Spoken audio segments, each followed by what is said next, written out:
Hey guys, what's going on? Today I'm here to talk to you about this bag right here. Vikingbags was super nice enough to send me this bag right here. It's called their Incognito bag for the 2021 to 2024 Harley Sportster S's. Okay. I'm going to start off by saying I have never been a huge fan of saddlebags at all. I always thought they were super bulky. Really didn't think they would look good on this bike, but Vikingbags really swung and nailed it out of the park with this bag right here. This bag has a full waterproof liner inside.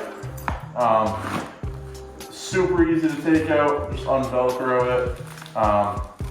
Literally pretty much just rip it out. Comes right out, toss it to the side, okay? I'll show you this in a minute, but there is a locking mechanism because this bag is a quick release bag. All I have to do in order to take this bag off of my bike, the little pull cord back here, pull up on that, pull up on the bag, and it's out, okay? Super nice bag, can fit just about anything in this. I just got back from work.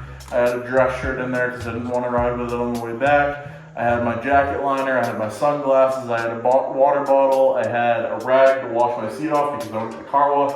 I can fit just about anything in this. I packed for a whole weekend this past weekend right in this bag. Didn't bring a backpack at all, I loved it, okay?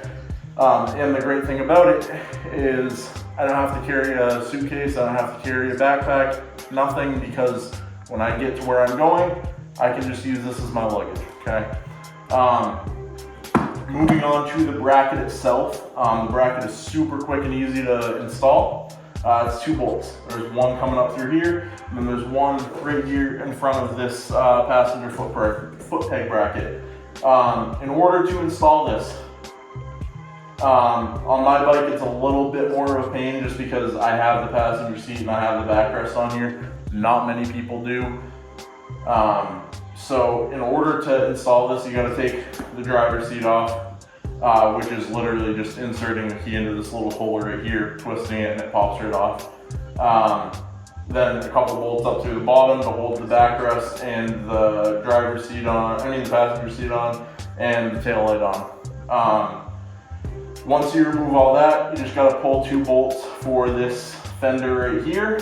And there's a bolt hole that isn't being used on the bike that you send the bracket bolt through, okay? This bracket is super sturdy, okay? I'm shaking my entire bike, just gripping on that and yanking on it, okay? It hasn't moved once, I haven't had any issues with it, and in order to install this bag, it's literally as simple as lining up the detaches right here with the pegs on the bracket and sliding it into place. Okay, now that's not going anywhere. And if you really don't like it, like I said before, if you don't feel like that's safe, there's a keyhole back in here that I will show you in a minute. Yeah, Vikingbags really hit it out of the park with this one. I couldn't love this thing more, especially if I'm just like, you know what, I don't want to ride with a saddlebag today. Pop it off, leave it at the house, leave it on my gear rack, and that doesn't look bad at all, okay? If you want one, I think they're like 160 bucks on Viking's website. Great product, couldn't recommend it more, and I'll move into some clips of the bag, the locking mechanism, and the detent mechanism to hold it in place, and yeah, thank you guys very much.